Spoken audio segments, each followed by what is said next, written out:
نحمده ونصلي على رسوله الكريم أما بعد فأعوذ بالله من الشيطان الرجيم بسم الله الرحمن الرحيم عن أبي هريرة رضي الله تعالى عنه قال قال رسول الله صلى الله عليه وسلم لا تدخلون الجنة حتى تؤمنوا ولا تؤمنوا حتى تحابوا أولا أدلكم على شيء إذا فعلتموه تحاببتم أفشوا السلام بينكم أو كما قال صلى الله عليه وسلم صدق الله العظيم۔ رسول اللہ صلی اللہ علیہ وسلم کا ارشاد مبارک ہے کہ تم میں سے کوئی شخص اس وقت تک جنت میں داخل نہیں ہو سکتا جب تک کہ وہ ایمان نہ لے آئے، اور تم میں سے کوئی شخص اس وقت تک کامل مؤمن نہیں ہو سکتا جب تک کہ وہ آپس میں ایک دوسرے کے ساتھ مسلمان کے ساتھ محبت نہ رکھے۔ اور پھر آپ علیہ السلام نے ارشاد فرمایا کہ کیا میں تمہیں ایسی چیز نہ بتلاؤں کہ اگر تم وہ عمل کرنے لگو تو تم آپس میں ایک دوسرے سے محبت کرنے والے بن جاؤ گے۔ اور پھر صحابہ کے جواب دینے سے پہلے ہی آپ علیہ السلام نے ارشاد فرمایا کہ افش السلام بینکم، وہ عمل کیا ہے؟ سلام کو عام کرو، سلام کو ترویج دو اور آپس میں ایک دوسرے کو سلام کیا کرو، سلام کی کثرت رکھو۔ پہلی چیز جو جملہ آپ علیہ السلام نے ارشاد فرمایا ہے کہ لا تدخلون الجنت حتی تؤمنوا، اس سے یہ بات تو واضح ہو جاتی ہے کہ جنت میں کوئی شخص اس وقت تک داخل نہیں ہو سکتا جب تک کہ وہ ایمان نہ لے آئے۔ یعنی دنیا کے اندر جتنے بھی کوئی شخص نیکی کے کام کر لے، چیریٹی کے کام کر لے، صدقات دے دے، لوگوں کو مال و دولت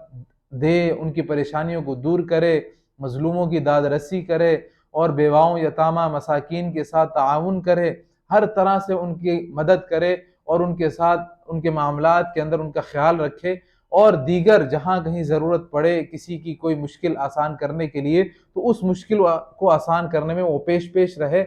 اگر وہ شخص ایمان نہیں رکھتا، اگر وہ شخص مومن نہیں ہے، مسلمان نہیں ہے، اور پھر اس کے ساتھ ساتھ وہ یہ سارے کام کر رہا ہے تو اس کے سارے کام کرنا ایمان نہ ہونے کی وجہ سے دنیا کے اندر تو اس کو انعام کا مستحق ٹھہرا سکتی ہیں، لیکن کل قیامت کے روز ایسا شخص جنت کا مستحق نہیں ٹھہر سکتا۔ وہ یہ نہیں کہہ سکتا کہ میں تو یہ سارے چیریٹی کے کام کر رہا ہوں، میں سارے اچھے کام کر رہا ہوں، جن کاموں کا مطالبہ قرآن کر رہا ہے، جن کاموں کا مطالبہ تمہارے نبی فرما رہے ہیں کہ بھئی لوگوں کے ساتھ اچھے تعلقات رکھو، لوگوں کے ساتھ تعاون کرو، بیواؤں یتامہ مساکین کے ساتھ تم تعاون کرو، ان کے سروں پر دوپٹے رکھو، تو میں تو یہ سارے کام کر رہا ہوں۔ تو اس سے یہ کہا جائے گا کہ اس سے بھی پہلے جو شریعت کی طرف سے شرط ہے ان کاموں کی قبولیت کے لیے وہ یہ ہے کہ تم پہلے ایمان لے آؤ، لا الہ الا اللہ محمد الرسول اللہ کا اقرار کرو اور آپ صلی اللہ علیہ وسلم کی ختم نبوت کا اقرار کرو۔ اس کے بعد جب تم یہ کام کرو گے تو پھر یہ کام تمہارے لیے جنت میں داخلے کا ذریعہ بنیں گے۔ اس کے علاوہ اگر تم بغیر ایمان کے یہ کام کرتے رہو گے تو یہ کام دنیا میں تو اللہ تعالیٰ اس کام کے تمہیں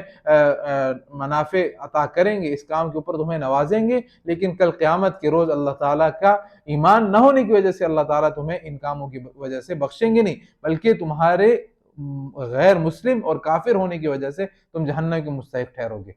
دوسرا جملہ آپ علیہ السلام نے ارشاد فرمایا وَلَا تُؤْمِنُوا حَتَّى تَحَابُّوا، اور تم اس وقت تک کامل مومن نہیں بن سکتے جب تک کہ تم آپس میں مسلمان ایک دوسرے سے محبت کرنے نہ لگ جاؤ۔ جب تک کہ مسلمانوں کا آپس میں ایک دوسرے سے محبت کا رشتہ نہیں ہوگا، تعلق آپس میں ایک دوسرے کے ساتھ نہیں ہوگا، اور دلوں میں بغض ہوگا، عداوت ہوگا، کینہ اور دیگر جو باطنی امراض ہیں وہ دوسرے مسلمان کے متعلق اگر ہم دل میں رکھیں گے تو فرمایا اس وقت تک آپ کامل مومن نہیں بن سکتے۔ کامل مومن بننے کے لیے ضروری ہے کہ دوسرے مسلمان کے لیے اپنے دل کو آئینے کی طرح ہم صاف کر لیں۔ دوسرے مسلمان کے خلاف ہمارے دل میں اگر کوئی نفرت ہے، کوئی بغض ہے، عداوت ہے، کینہ ہے، حسد ہے، کسی بھی قسم کی دوسرے مسلمان کے خلاف اگر ہمارے دل میں کوئی بات ہے تو اس اپنے دل کو آئینے کی طرح ہم صاف کر لیں، شیشے کی طرح صاف کر کے دوسرے مسلمان کے لیے بھی وہی پسند کریں جو اپنے لیے پسند کرتے ہیں، دوسرے مسلمان کے لیے دعا کریں جیسے ہم اپنے لیے دعا کرتے ہیں، اور دوسرے مسلمان کے ساتھ تعاون اور اس کے ساتھ دیگر معاملات کے اندر اس کے ساتھ تعاون، اس کے ساتھ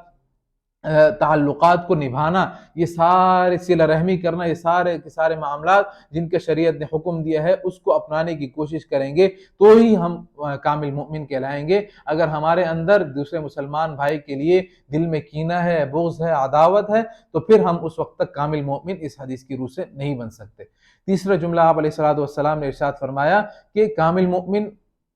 تو نہیں بن سکتے اس وقت تک جب تک کہ مسلمان کے لیے تم محبت نہیں رکھو گے۔ اب کامل مومن اور دل میں مسلمان کے لیے محبت پیدا کرنے کے لیے وہ طریقہ کیا ہے، وہ بھی آپ علیہ الصلوۃ والسلام نے اس حدیث میں ارشاد فرما دیا، اور پھر فرمایا اولا ادلکم علی شیء اذا فعلتموه تحاببتم، کہ کیا میں تمہیں ایسی بات نہ بتلاؤں کہ اگر وہ تم کرنے لگو گے تو تم آپس میں ایک دوسرے کے ساتھ شیر و شکر ہو جاؤ گے، آپس میں ایک دوسرے سے محبت کرنے لگو گے۔ تو پھر فرمایا کہ افشوا السلام بینکم، کہ جب بھی آپس میں ایک دوسرے سے ملاقات کرو تو سلام کرو، سلام کو پھیلاؤ۔ ایک تو یہ ہے کہ سلام کرنے کا حکم دیا جاتا، بلکہ آپ علیہ الصلوۃ والسلام نے سلام کرنے کا حکم دینے کے بجائے اس جملے کے اندر فرمایا کہ سلام کو پھیلاؤ۔ سلام کو پھیلانے کا کیا مطلب، کہ جیسے کہ دوسری حدیث کا مفہوم ہے کہ جب دو مسلمان آپس میں ملاقات کرتے ہیں، ایک دوسرے کو سلام کیا انہوں نے ابھی، اور پھر سلام کرتے کرتے درمیان میں ان کے ایک درخت حائل ہوا، ایک مسلمان درخت کے اس جانب سے گزرا، دوسرا مسلمان درخت کے دوسری جانب سے گزرا، پھر دوبارہ ان کے آپس میں ملاقات ہوتی ہے تو پھر دوبارہ ایک دوسرے کو سلام کریں۔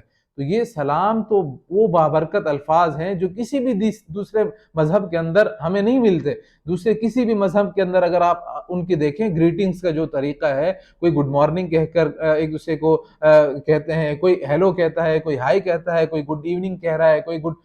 گڈ نائٹ کہہ رہا ہے۔ اگرچہ گڈ مارننگ گڈ نائٹ وغیرہ کے اندر دعا کے کلمات ہیں، لیکن یہ وہ کلمات ہیں کہ جو محدود وقت تک کے لیے آپ ان کو دعا دے رہے ہیں، کہ آپ کی صبح بخیر ہو، آپ کی شام بخیر ہو، آپ کی رات بخیر ہو، آپ کی دوپہر بخیر ہو۔ حالانکہ جو اسلام نے جو الفاظ سکھائے ہیں السلام علیکم ورحمۃ اللہ وبرکاتہ، یہ وہ دعا ہے کہ یہ ایسے دعا کے کلمات ہیں کہ اگر ایک مسلمان دوسرے مسلمان کو یہ دعا دے رہا ہے اور قبولیت کا وہ وقت ہو اور اس وقت وہ دعا کے کلمات اللہ پاک قبول فرما لے تو مسلمان کا بیڑا پار ہو جائے، مسلمان کے لیے اللہ تعالیٰ جنت کے دروازوں کو کھول دے۔ یہ ایسے دعا کے کلمات ہیں، اور فرمایا دوسری حدیث کا مفہوم ہے کہ ایک مسلمان اگر دوسرے مسلمان کے لیے اس کے پیٹھ پیچھے دعا کرتا ہے تو اللہ تعالیٰ اس مسلمان کی پیٹھ پیچھے دعا کرنے کی وجہ سے اس کی دعا کو قبول کرتے ہیں۔ تو پیٹھ پیچھے دعا کرنے کو اللہ تعالیٰ قبول کر رہے ہیں، تو جب کسی مسلمان کے سامنے اس کو دعا دی جائے گی تو اللہ تعالیٰ کیسے اس کو رد فرمائیں گے؟ اس لیے کوشش کرنی چاہیے کہ سلام جس کو ہم چھوڑ چکے ہیں اور اس میں بہت زیادہ کمی کوتاہی پائی جاتی ہے، گھروں کے اندر، اسکولوں کے اندر، دیگر جگہوں پر، مارکیٹ وغیرہ کے اندر بھی، اور اپنی بچوں کو بھی یہ سکھایا، آج کل یہ سکھایا جاتا ہے کہ کوئی آتا ہے ملنے کے لیے اس کو کہتے ہیں کہ سے ہائے، سے گڈ مارننگ، سے ہیلو، سے گڈ ایوننگ۔ تو اس طرح سے گڈ ایوننگ، گڈ مارننگ وغیرہ سکھانے کے بجائے جو اسلام نے جو طریقہ ہمیں سکھلایا ہے، رسول اللہ صلی اللہ علیہ وسلم کی جو سنت ہیں وہ اپنے بچوں کو سکھانی چاہیے، تاکہ کل قیامت کے روز اللہ رب العزت اس سنت کے اوپر عمل کی برکت سے اللہ تعالی ہمیں جنت میں داخل بھی کریں، اور ایک دوسرے کو دعائیں جو ہم دعا دینا جو چھوڑ چکے ہیں اس دعا کا بھی معمول ہمارا بن جائے۔ اللہ تعالی کہنے سننے سے زیادہ عمل کی توفیق نصیب فرمائے۔ وآخر دعوانا ان الحمد للہ رب العالمین۔